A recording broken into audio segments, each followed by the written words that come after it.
very good evening and welcome to a brand new edition of Newsfirst Vantage Point on MTV Sports. I'm Ramesh Irugal Bandara. A very happy new year to all our viewers who are joining us for the first time on this new year. A very happy new year to you too, sir. Our esteemed guest, Dr. Dayan, Jayatilleka, who is joining us today as well. Thank you, Ramesh. Happy new year to you and to all our viewers. So, let's start off with this. It's a new year. Is Sri Lanka going to be facing a new set of challenges or the same set of challenges in an aggravated manner? Well, yes and no. I mean, we will have an augmented or aggravated, as you call it, version of the challenges of 2013 and before, in fact, internationally. But we will also face a new set of challenges. For instance, there's a new situation. We have a provincial council in the north. The relationship seems to be in crisis, though the President and the Chief Minister have met recently, which is a good thing. But that's sort of new.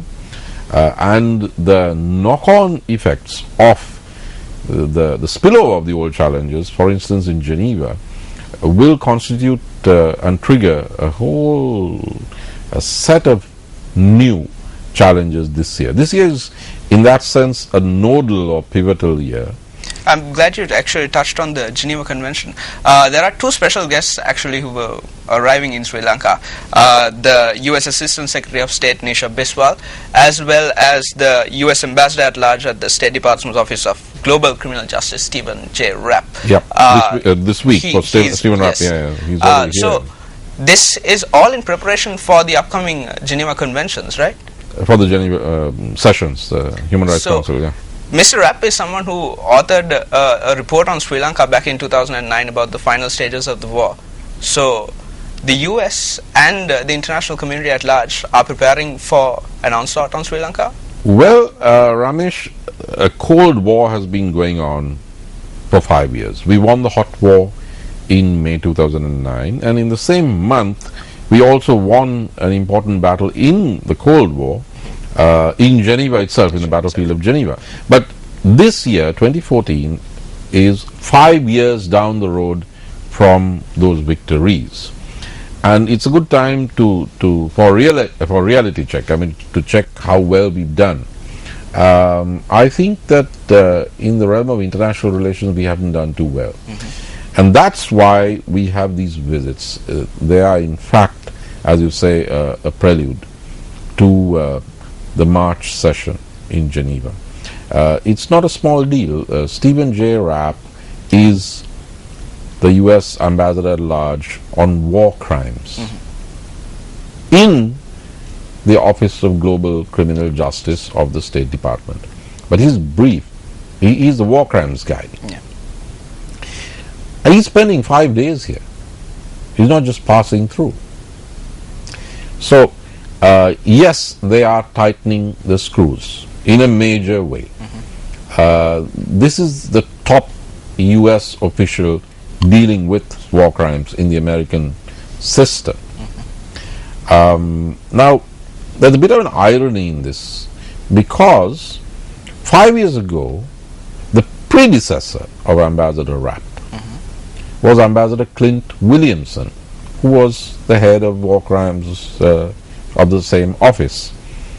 And thanks to the WikiLeaks cables, we now know of a reference to Sri Lanka in a discussion which took place in Paris before I served there. This was in 2009. Between Ambassador at Large on war crimes, the US Ambassador, Clint Williamson at the time, and his counterpart, the French Ambassador at Large in charge of international tribunals, Monsieur Christian Bernier. Now, in that discussion, which obviously was not on Sri Lanka, it took place in Paris, Sri Lanka cropped up, and we see that from the cable sent by the US Embassy in Paris to the State Department.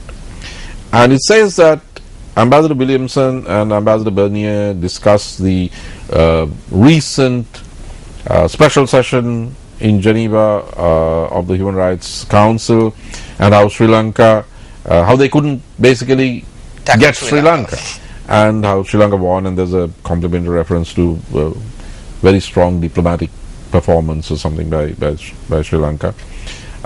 So the US ambassador at large on war crimes had to admitted in private conversation, in official conversation with his French counterpart, that in 2009 we escaped the trap. I mean, we did well. But his successor is here now. I mean, we beat them back in May 2009.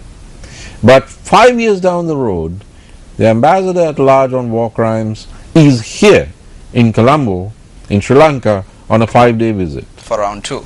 For round 2. So, it's not looking good. It's not a good sign. It will be followed up by Nisha Biswal's visit. That's, of course, it could be said to be routine because South Asia is her patch. She's the Assistant Secretary of State for South Asia in the US State Department. So that's that could seem routine, but it's too much of a coincidence. Yes. It's on the heels of the Stephen Rapp visit, and it's just a couple of weeks from Geneva, March 2014. So that sets the scene for the whole year.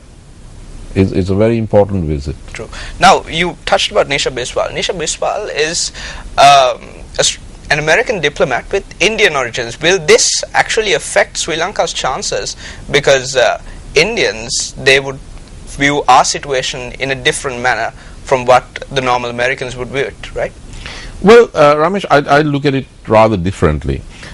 We have to remember that the United States owes part of its success as the world's top superpower to the fact that what counts is not who you are or where you're coming from, but how good you are. So you have a president whose father was from Kenya. You had earlier, in an earlier administration, Republican administration, the Secretary of State, former General Colin Powell, who came over from Jamaica at the age of 16, but went on to head the armed forces of the United States of America. He was in charge during the Gulf War, 1991. So that's the United States. That's a great thing about the United States. Now, there is a demographic trend that is underway. The Asian Americans are moving up, and this includes those of Indian origin and quite a few of Chinese origin. But it's more those of American origin, of Indian origin, who are moving up in the American system. Now, that's not a result of conspiracy. It's the result of performance. And this is the rising demographic. And this is something I'd like to share with our viewers.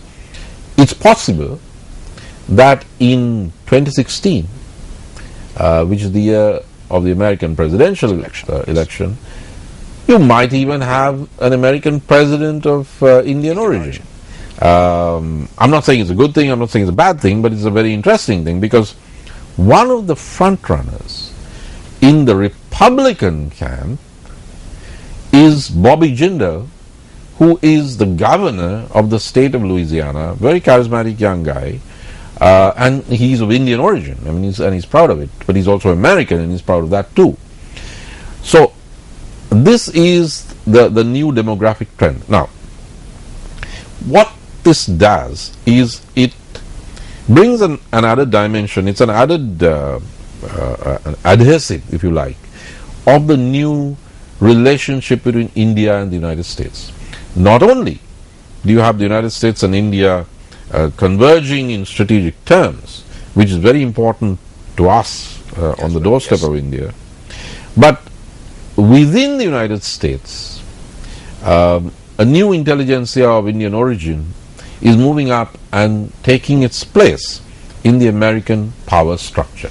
Nisha Biswal is one such person. Now, therefore, it is natural that she will bring her experiences as an American, but also her formation as an Indian, into the way she sees things. Now, that is not necessarily a bad thing. That can be a very good thing. After all, we are all South Asians, and it's a great thing to see South Asians moving up. in the United States.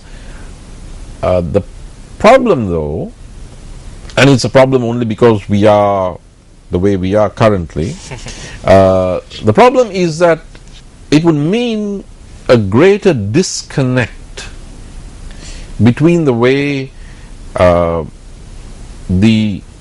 Asian American would view Sri Lanka's Tamil issue, for instance, and the way that the dominant ideology within the state, certainly, of Sri Lanka communicates with the world. There's it could be a point of connection, because as I said, there's a person of South Asian origin. It could also be like ships passing in the night, and that is the issue. Have we in Sri Lanka lost track of the changes in American society, the changes in global society, the new trends that are shaping the 21st century?